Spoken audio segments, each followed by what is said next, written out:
Hi everybody and welcome. My name is Ricardo Borragero.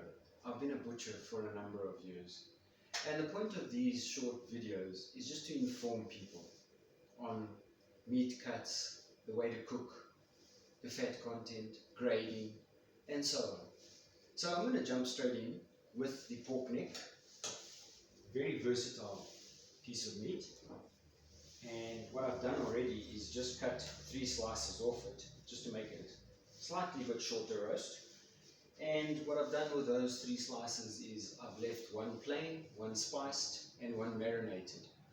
So what we're going to do with this one is stuff it with a stuffing which I have prepared already. It's just a mixture of green peppers, tomato, onion, some mushrooms, and then you can also just crumble a bit of cheddar cheese in it, just to give it that also extra texture and color.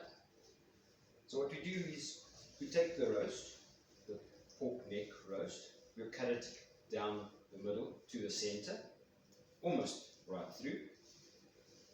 And what we're going to do is start stuffing the roast. Put a generous amount.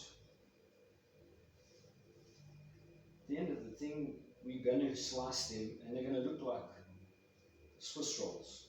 You know, your Swiss roll, chocolate Swiss roll. It's going to have that look. Okay, I think that will do. Put that over there. Well, we're going to close it up. What we're going to do then is start to string it. Just put about 3 or 4.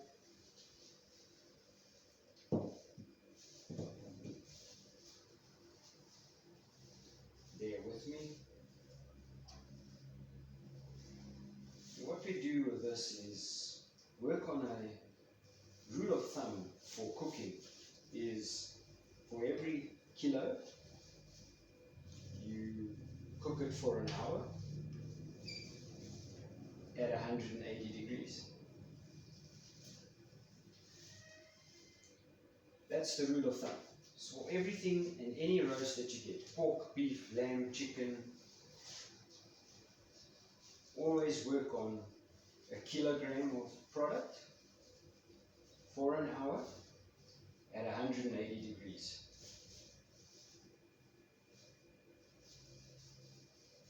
And then there's another small little hint that you can do just to find out if your roast is properly cooked.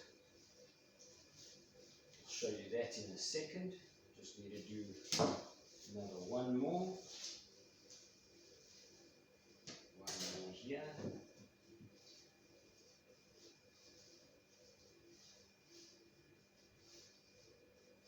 What we're using here is butcher twine.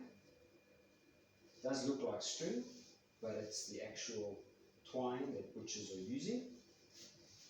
And what we do also is use a net. You can also use a net to put your product in and then cook it like that. Oh, some of the stuffing is coming out, but that's expected. I think we can do that. So there we go. The roast is strung. What we're going to do next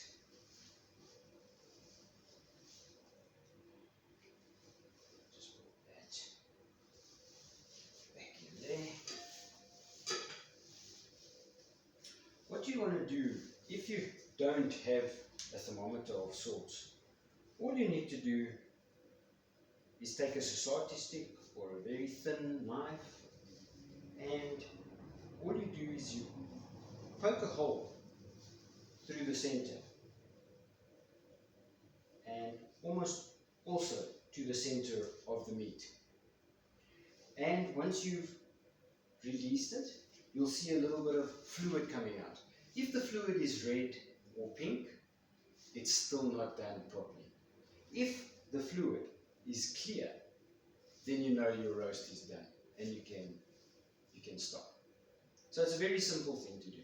You push the stick all the way down to about the center of the roast, like that. Then you pull it back out, and the liquid that this does come out, you'll either see it will be pink or red or clear. Now, clear means it's done. And like I said before, always work on a kilogram of product per hour, 180 degrees.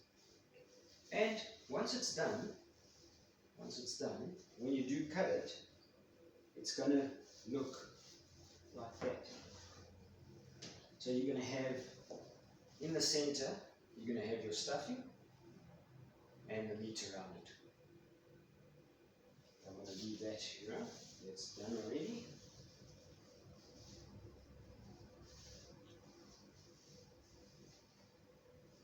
Right, we're going to move on to, just give this a wipe. We're going to move on to the pork belly. Pork belly also very versatile. What I've done here is already just taken off the skin, basically. So what you would do is put your knife very close to the rind and move the blade slowly back and forth all the way around, and then you lift it up and you continue just to go as close as you could to the rind. Go as close as you could to the rind. Once the rind is off, that you can do cayennes with. Cut them in little squares and you can deep fry them, you can bake them. This makes a lovely cayenne. And then afterwards you can actually just spice it. So you've got a nice spiced cayenne. So what we can do then also is take off the rib. Also do the same thing. Put the blade right against the rib and you move all the way along, and you'll cut the rib out. What you can do with the rib is also quite versatile, is you can have it plain,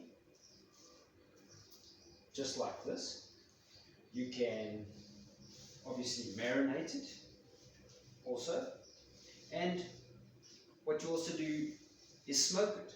So you can smoke it, pre-cook it, smoke it, and then also put in a nice, maybe sweet Thai chili sauce, or if you want something a bit stronger, a Mexican chili. But yeah, they're very versatile. So what I was going to show you actually with this part is, now you're left with the meaty, fleshy part. So what we want to do here is just a value add. You know, you can do this at home. You want to take it to a braai, you want to show off to your friends. All you do is you start rolling it. So you'll roll it. There we go. And then you take your society stick and you put it through it. And then run along all about 2 centimeters or so. Put the next stick.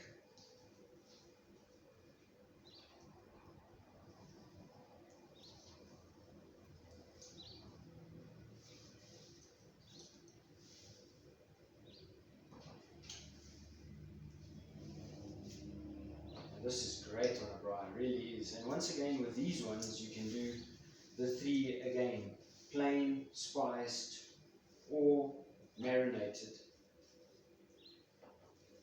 with a flavor of your choice. What goes really well with pork is the sweet and sour, a sweet Thai chili, and pork Texan steak mix. Very, very good with pork meat. So we're nearly done. Just going to shove them a little bit further in. And I think I'm going to do 2 more.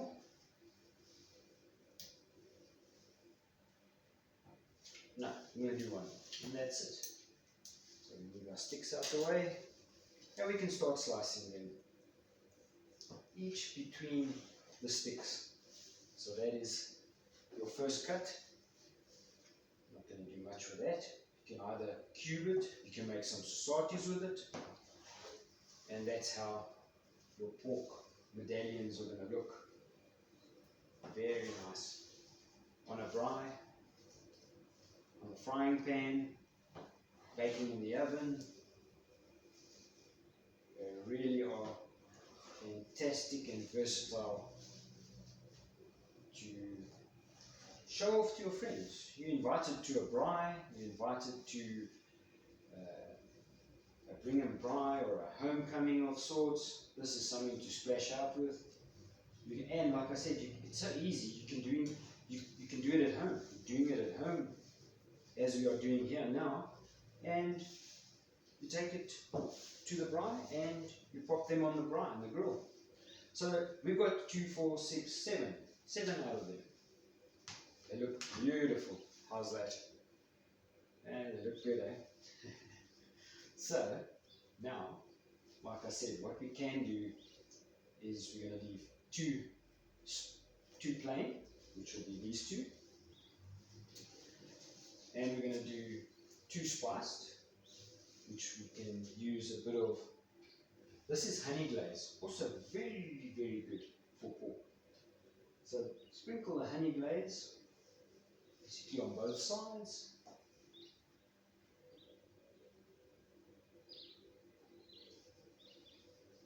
Sprinkle that on that side. And as the spice tends to mix with the moisture, you'll see how the color changes. It gets darker, but it's really, really tasty. So there's your 2 spiced ones. And then also, like I said, you can do your marinated ones. So marinated, I'm going to use a sweet Thai chili. I really like sweet Thai chili. It's an amazing sauce. You just sprinkle a few dabs on it like that. And what you're going to do, obviously, with a marinade, you have to prepare this, for example, a few hours before your braai, so that it can also just soak in a bit.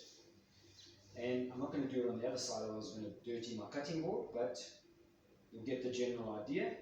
You can soak it even overnight, put it in the sauce overnight, and you can cover the whole pork medallion. It's not a problem. And there, that's how these will look. Beautiful on the braai. So we've done that now. Just want to clean up a bit here. And the same thing, staying with the pork belly, the same thing is your rashers. You've got beautiful rashers here. So what you can do, once again, is you're going to leave a few plain, like so. And then, once again, you can spice a few and marinate a few. So what happens is, we're going to do the pork Texan steak. Pork Texan steak, very, very nice mixture for pork. Also, what goes very nicely in, you'll find it in certain butchers, is a product called Wiltshire pork. So that one also very, very nice. The color is a bit more duller than this. It's not so bright orange, but it's a very, very flavorful spice. And you can add that to your pork as well. So there's the spiced ones. And once again, I'm just going to dab a bit of sweet Thai chili. And once again, like I said, with the marinade, you have to just leave it for at least a few hours before you go to your braai or before you want to do it at home. And you can do them both sides. And there again, you've got your 3 kinds: plain, spiced, and marinated. So what you can also do in certain butchers, they are performing these things, which is stuffing the pork belly. So what you do is you'd open up, make a cavity, and you'd be able to stuff the pork belly again with a mixture of whatever you feel like. Here we've got olives, we've got egg, actually boiled eggs, and your green pepper mix, your yellow, red, and green peppers, and even bell peppers. You can use bell peppers. So it's very, like I say, very versatile piece of meat. And like I said, all that we did is all on this plate here. So we've got the roast that we stuffed, we've got the rib that you can smoke, leave it plain, or you can spice it. Then we have the pork neck, which we also have 3 variants: the plain, the spiced, and the marinated. And then obviously again the pork medallions, or the pork pinwheels, also known as pork pinwheels, which we also did the 3 variants, which was plain, spiced, and marinated. So that's it for the pork version of the video, and I think the next one we're going to do is tackle lamb. To everybody out there, have a great day further, and cheerio.